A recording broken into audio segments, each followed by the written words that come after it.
Donc, il y a quelques années, j'étais en vacances au Bénin, à Cotonou, en été, et j'ai accompagné mes parents à un concert. Donc à la base, mes parents ont 60 ans, c'était pas forcément mon délire, mais finalement, j'y suis allée, alors qu'on se moquait bien de moi dans ma famille au niveau des cousins qui ont mon âge.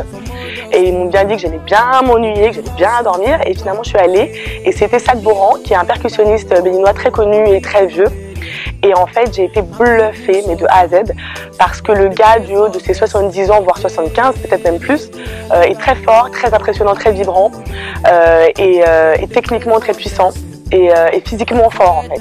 Et du coup, j'ai beaucoup aimé, et depuis ce jour-là, j'ai quand même l'impression que ce que je préfère dans la musique africaine, c'est la tradition, c'est les bases. Voilà. J'étais chez moi, donc on s'ennuyait un peu avec une de mes copines. Donc elle me dit, bah écoute, pour nous occuper, je vais te faire découvrir une chanson. Je lui dis, moi vraiment en termes de chanson, je suis vraiment très exigeante. Donc quel est le chanteur, quel est le titre de la chanson? Elle me sort Cash, Jovi. Je lui dis, non vraiment, moi les rappeurs et tout, c'est pas du tout mon délire. Moi j'aime les chansons qui se dansent, les chansons qui bougent. Et avec ça, elle me dit, non vas-y écoute Gaëlle, tu vas voir, ça va être bien et tout. Elle m'éplaît sur la chanson. Et quand la chanson a commencé, je ne sais pas si c'est le rythme, si ce sont les paroles ou si c'est la vidéo, mais tout ce que je sais, c'est que j'ai vraiment énormément aimé.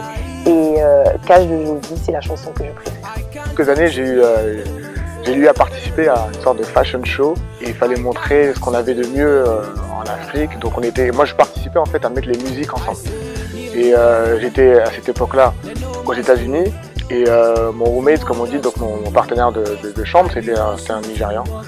Et quand il fallait faire le mix, il m'a dit, ah, je vais mettre quelques musiques de chez moi et tout ça. Je dis, ok, vas-y. Et là, il a mis des chansons de gens qui sont aujourd'hui connus, mais qui à l'époque, c'était complètement un autre monde que j'ai découvert, avec des gens comme Two Face, P-Square, D-Bank, etc. Des artistes qui sont connus aujourd'hui, mais qu'à l'époque, vraiment, j'en avais jamais entendu parler.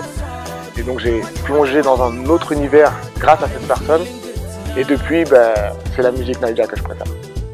Douala 2004, on avait pour habitude de regarder des films en famille. Et ce jour-là, on était tous réunis au salon pour regarder un film sur le roi sud-africain Shaka Zulu, produit en 1986.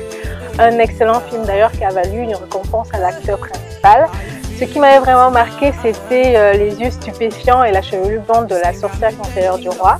Imaginez si on avait coupé la lumière ce jour-là, le grand Deb. Et depuis ce jour, c'est l'un de mes films préférés.